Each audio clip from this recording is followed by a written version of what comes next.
Okay, today we are looking at a new to us collar. It's been out a little while.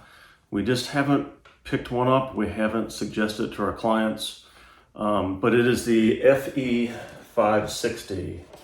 And, we normally tell people that we are exclusive with e-collar technologies, and that's true. However, we have used some of the dog collars specifically for very small dogs. I believe it's the Dogtra Mini IQ. It's because of its size. We have dogs that are under 10 pounds, and it is quite a bit smaller than what we normally use. And this is the ET300 receiver. It's a 090, I believe. They make one a little bit smaller, and that is the Micro Educator. The Micro Educator is not that much smaller, to the point where to get more range, we'd rather just use ET300 instead. So let's look at it. Let's see what we like, what we don't like, and kind of compare the two, right? So this is called the Fob Educator. That's the size of the remote. I think it's designed primarily to be like on a wrist strap, keychain. It does come with a lanyard, like the other systems, from Econ Technologies. I don't like to use a lanyard if you're active and it bounces around. Additionally, every time that you go to grab the remote, that's movement, right? You're cueing the dog. The dog is associating that the sensation's coming from you. So I like to have my hands moving in a natural motion and press the button when, I want to give stimulation, not based upon grabbing the item here. So something to look at. One thing that you can't use with it, that you can with the other systems, is you cannot use the go anywhere magnet setup. And this is what we primarily give out to all of our clients. Can't use that, right? Doesn't have an option for that. So let's look at size, right? Comes with the 3/4 inch. They're the same straps that all the other collars come with, until you get up into the 800 series, 1200 series, they come with a 1 inch strap. First thing we did was make it a bungee strap, okay? That's just shot cord. I believe this is eighth of an inch shot cord. What we typically use would be 3/16, a little bit thicker. These are for the bigger dogs. But the dog this order is 9 pounds. 9 pounds is still growing, but they want to get started with remote collar. So we snip the strap, we fold it over, we put a Chicago screw on there. We tie shot cord. We have rolls and rolls of it, and then we're going with our stainless steel wing nuts. Okay, we've done some videos on that. Again, you look at contacts. Just a 2-post contact, your typical contacts. We haven't used those in years.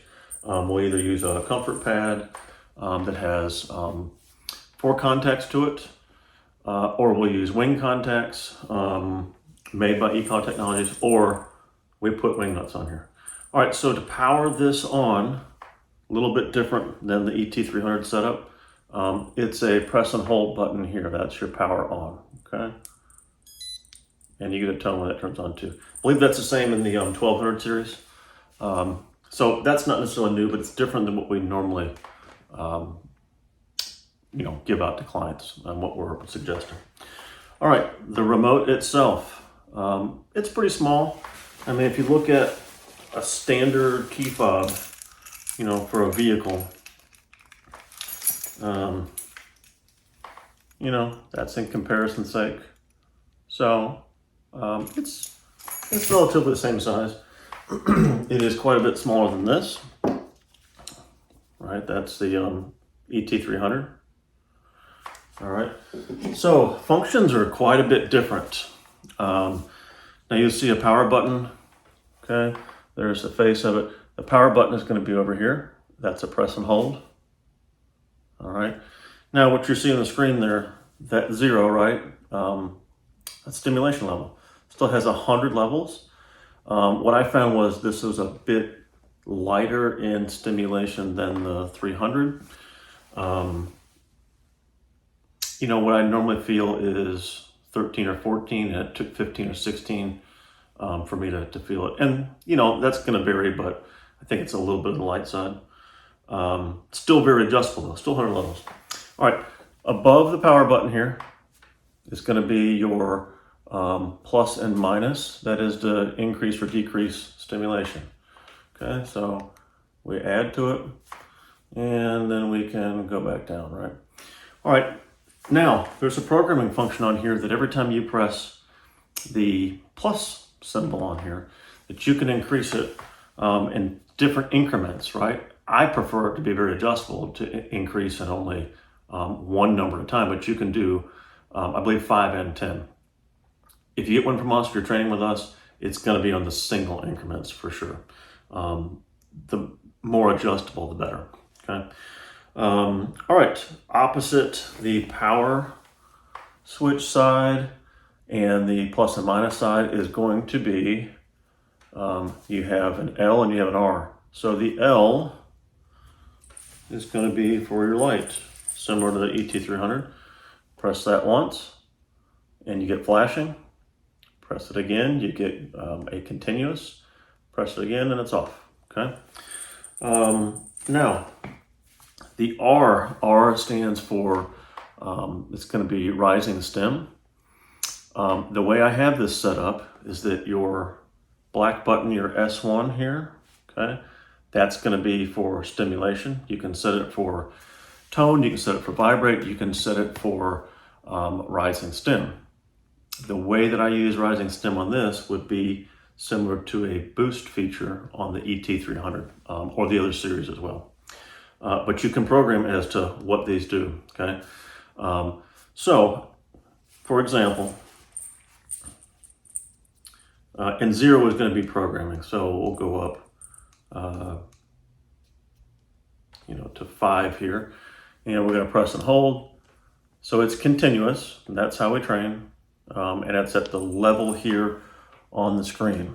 All right, now how I've set up the red button, that'll be S2, okay? That's gonna be for rising stem.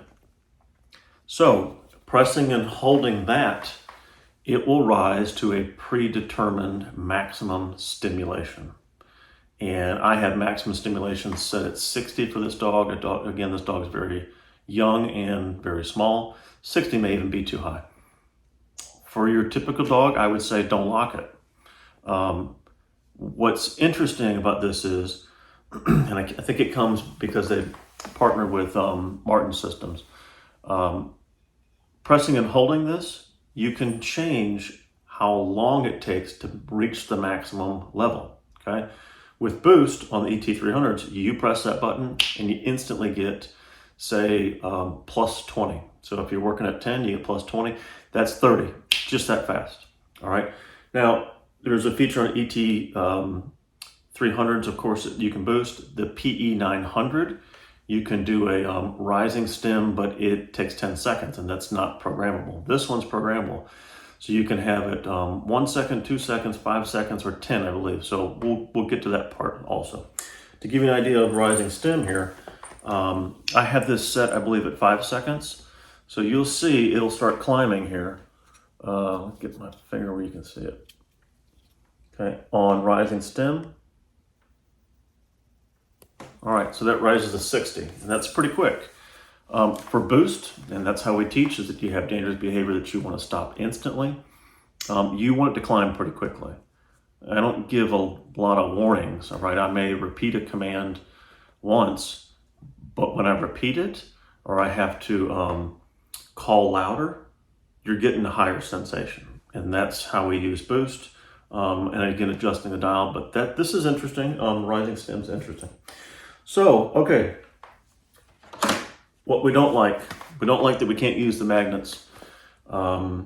We don't like that we can't teach with sound box.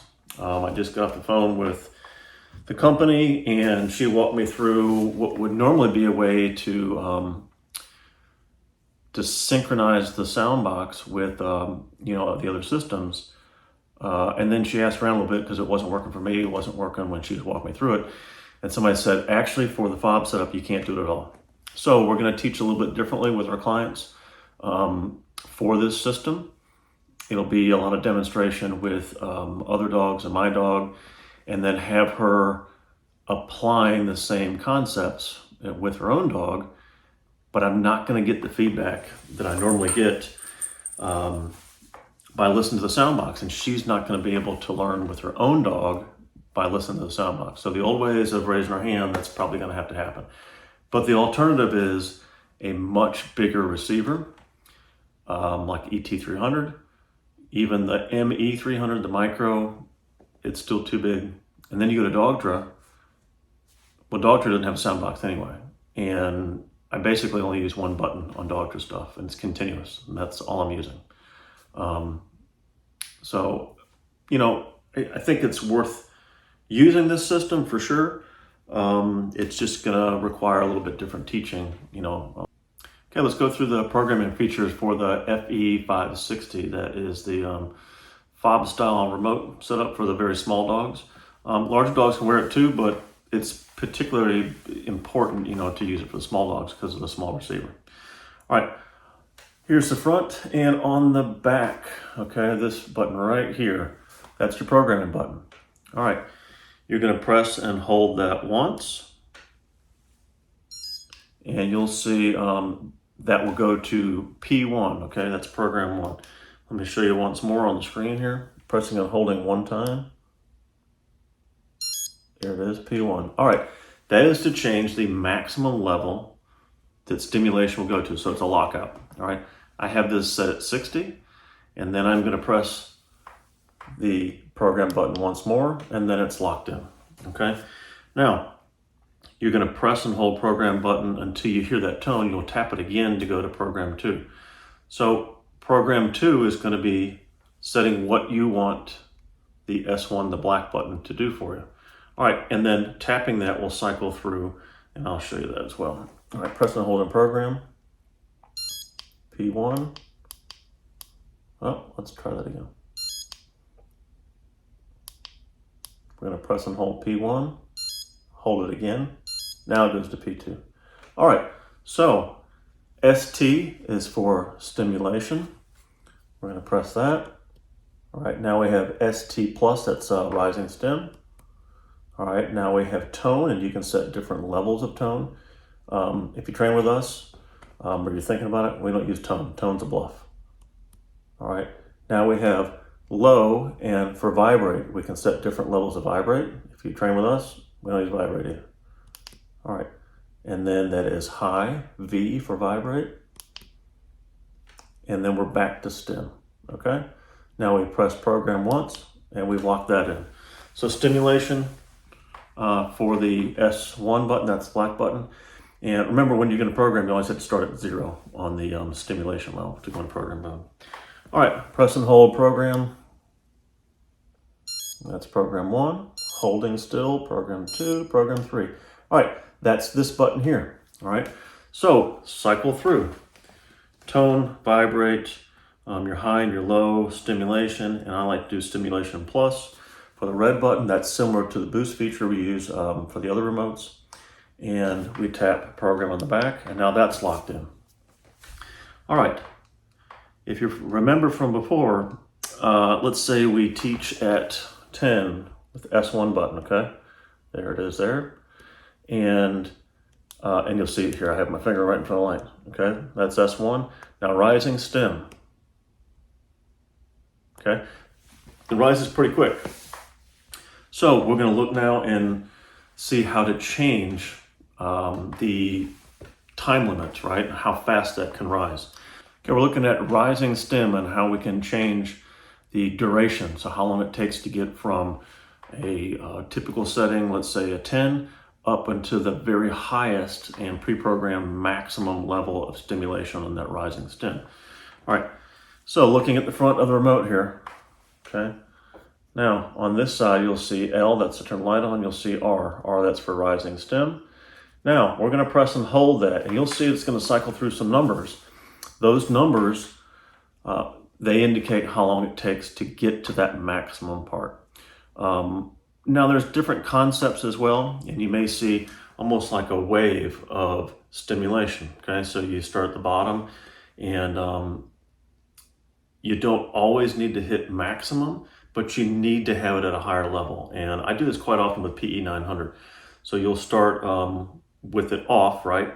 And the dog on a recall, and you're shouting to the dog because it's at distance, not because you're upset, but it takes a lot of volume, right, to get to that dog that's at distance. And so as it begins to rise, then you can turn it off, and it drops when you press the button again. It begins to rise again, and it's the sensation, the stimulation is moving like that. So you can get that higher level. You also can spike it with rising stems, so it goes quickly up like that, and then quickly turns off.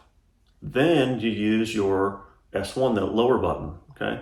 So it's similar in the method in which it's an attention getter, right? So the equivalent as if I were calling, okay? So you have a higher level, it's hey, and then come.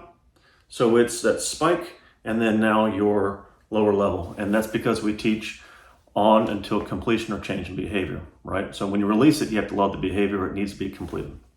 All right, let's look at rising stem. Press and hold that. You'll see it run through the numbers, right?